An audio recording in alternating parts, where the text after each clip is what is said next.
Ahora usa la palabra la doctora Anaí Pérez, que también es profesora de la maestría en Derecho Tributario y Financiero de la Facultad de Derecho de la UBA. Anaí, tenés la palabra. Gracias, Ernesto. Bueno, buenas tardes. Primero que nada coincido con mucho de lo que dijo Gladys, en realidad lo que implica la obra en dos flechas, digamos, que tienen que ver por un lado con el aporte que se quiso hacer al fuero y a la unificación de todo esto, y por otro, que bueno, la mayoría de los autores ya nos conocemos hace muchísimos años, en especial, bueno, Fabiana, agradecerle la convocatoria, porque bueno, ya casi 20 años también trabajando en muchos cursos, es una amiga, igual que Gladys, que Patricio, que Juanjo, bueno, la verdad que tiene ese condimento, o si se quiere, creo que es tradicional esa mezcla en decir lo que es la docencia y lo que es el trabajo cotidiano. Digo, como profesionales, todos los que estamos acá nos dedicamos a los dos ámbitos, y creo que nos dedicamos muchísimo a lo que es la parte académica, que no es solo difusión, digamos, de obras, sino a todo lo que hace las enseñanzas. Y en ese camino, y en pensar en esta obra, y bueno, en la convocatoria, por supuesto también agradezco, bueno, a las autoridades de la maestría, pero en el trabajo que me convocaron, bueno, lo que pensé justamente tenía que ver con cuál podía ser mi aporte, digamos, porque quiero, digamos, es real que cada autor, tomándoselo con la seriedad que por supuesto se lo tiene que tomar, va a ser siempre una subjetividad y un recorte, porque es imposible abarcar todo el escenario y todo el universo que implican las cuestiones. Y en ese recorte es inevitable ir a sus intereses o a su praxis cotidiana. Y eso mismo tal vez es el mayor aporte, es decir, pensar cuál va a ser el aporte que hagamos. Creo que tiene que ver con eso, con decir, bueno, lo que día a día tengo en el escritorio son mis intereses, lo que mayormente veo de este tema es por ahí lo que más puedo aportar. En el caso que me tocó a mí, y obviamente porque he participado en varias cuestiones de la ciudad, pero no pertenezco al fuero de la ciudad, por ahí siempre me llama la atención esto, que es el abordaje o la mirada que uno puede tener desde el proceso o el producto casi terminado en el análisis que uno hace, es decir, cuando ya tiene las sentencias, un poco lo que hablaba Gladys recién del Superior Tribunal, y tiene todo lo que pasó en el mientras tanto, en particular, más allá de que es verdad que esto pasa en todos, si se quiere, en casi todas las áreas del derecho, es muy marcado en lo que hace a la ciudad, las diferencias que uno ve en primera, segunda instancia, y particularmente intra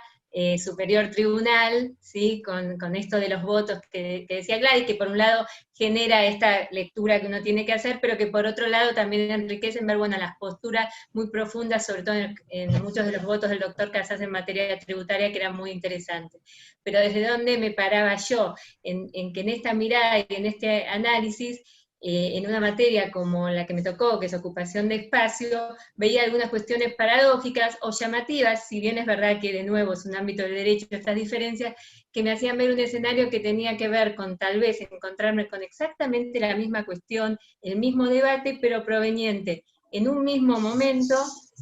de dos fueros diferentes y confluyendo en el tribunal para ser fallados en un mismo día, uno por remisión a otro, ¿sí? Es decir, ya esta particularidad que yo la trato al final del libro, pero la voy mencionando como un hilo conductor de por determinados tipos de cuestiones, venir algunas de estos temas discutidos en el fuero de contencioso administrativo federal y otros discutidos en el fuero local, y cómo eran tratados, cómo eran a su vez luego en la Corte unificados. Y entonces me detuve por ahí un poco en esto, en analizar, en donde más hice hincapié es en las diferencias que yo notaba en esos análisis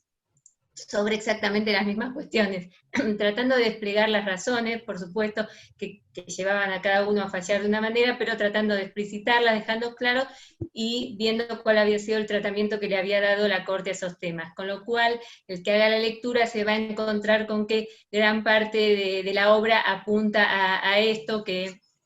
uno puede entender como decir, bueno, tengo dos patas, y tengo todo aquello que hace, por supuesto, el Poder Tributario de la Ciudad Autónoma de Buenos Aires, y en eso su diseño de sistema tributario y digamos, este gravamen, que en principio desarrollo o explicito todo lo que es la controversia sobre naturaleza jurídica, citando mucho al doctor Buridgoni en ese aspecto, pero más allá de esta controversia, y una vez determinado fuera de las, digamos, muchas opiniones, pero delimitada esta su naturaleza jurídica, ver qué es lo que acontecía en esto, en lo que es el diseño del sistema tributario de la Ciudad Autónoma de Buenos Aires, y todo aquello que hace a las cláusulas de contenido tributario implícito, particularmente la cláusula comercial, y en todo esto de regular el comercio que tiene el Estado federal, cómo podían constituir un límite en cuanto a esta potestad local, si podían o no, y cuál había sido la interpretación que tenían los distintos fueros, que tenía el Superior Tribunal Local, y que finalmente tiene la Corte. En ese diseño del entramado federal, y que es puntualmente las leyes, abordé distintas, ¿sí? Abordé toda la problemática por ahí de energía, de gas, de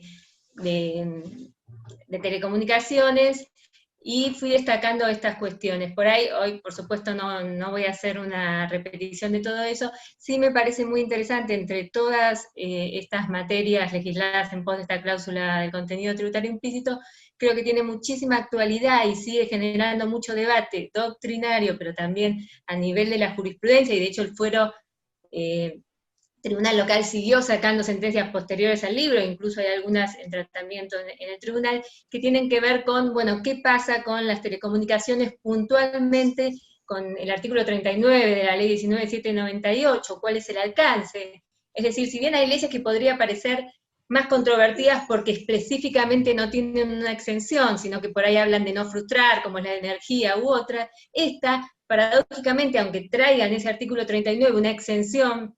de todo gravamen sobre la ocupación de espacio, a pesar, digamos, o aún teniendo eso, sí ha sido muy controvertida y sigue siéndolo en cuanto a qué alcance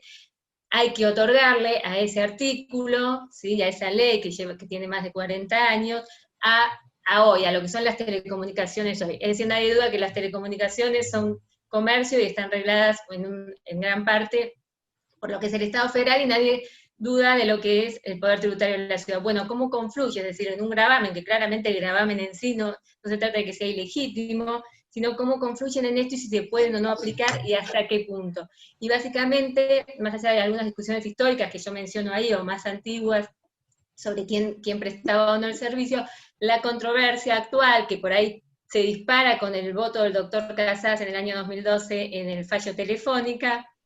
pero que sigue hasta hoy, tiene que ver con ese alcance. ¿Qué alcance le damos o a servicio público si necesitamos? ¿Qué abarca esa exención? ¿Todo el servicio que prestan hoy las empresas de telecomunicaciones? ¿Y por qué? ¿De dónde viene ese debate o cuál es la pretensión que tiene, digamos, la potestad que pretende la Ciudad de Buenos Aires y cuál es la mirada que hay desde el contribuyente o desde otro fuero? Entonces ustedes van a ver ahí que hay un análisis que por supuesto la vedette tal vez es el fallo de la Corte del año 2014, NSS, que en el mismo momento lo que hizo, digamos, por cuerda fue revocar la decisión esta del fallo de Telefónica del año 2012 de la ciudad, pero hay, más allá de eso y de lo que son, digamos, considerando 18 y 19, en cuanto a qué alcance le otorga la Corte a esto de cómo podemos entender hoy y por qué hace la interpretación respecto de que no puede restringirse solo al servicio básico de telecomunicaciones. Bueno, lo que es interesante y que está en el libro, pero también quería dejar hoy plasmado que sigue, que hay fallos posteriores, varios fallos posteriores, uno de los últimos del Superior Tribunal, me refiero ahora, no de Corte, Telmex, en el cual distintos vocales siguen sosteniendo esto de que no puede significar con ese alcance. Y a su vez también es interesante ver cómo seguirá con la nueva conformación de la Corte el alcance o no que le vamos a dar, o que le van a dar que se le va a dar a ese artículo 39 de la ley. Y creo que es muy llamativo, por esto que les digo, más allá del debate, si se quiere, sobre si puede o no el Estado Nacional, que es algo tal vez superado, dictar una exención de un tributo local, por todo lo que significa como distorsión a un sistema tributario, y cómo lo hacemos para conciliar o no, por toda la actualidad que tiene. Después van a ver que trato también todo el tema de nuevo con este recorte, por ahí una de las cosas que más me llama la atención, de nuevo, es esto de la competencia, y cuando si el contribuyente puede optar o irse al fuero federal directamente con acciones declarativas, cuándo con mismas acciones declarativas va al fuero local, qué es lo que pasa en las ejecuciones fiscales, y por supuesto también todo el tema de las medidas cautelares y de interferencia o no en los distintos procesos. Hay distintas cuestiones, me resultó muy interesante hacer ese relevamiento y sistematizar esas cuestiones. Por supuesto hay mucha jurisprudencia del fuero local. Y creo que digamos, con eso di el pantallazo de lo que significa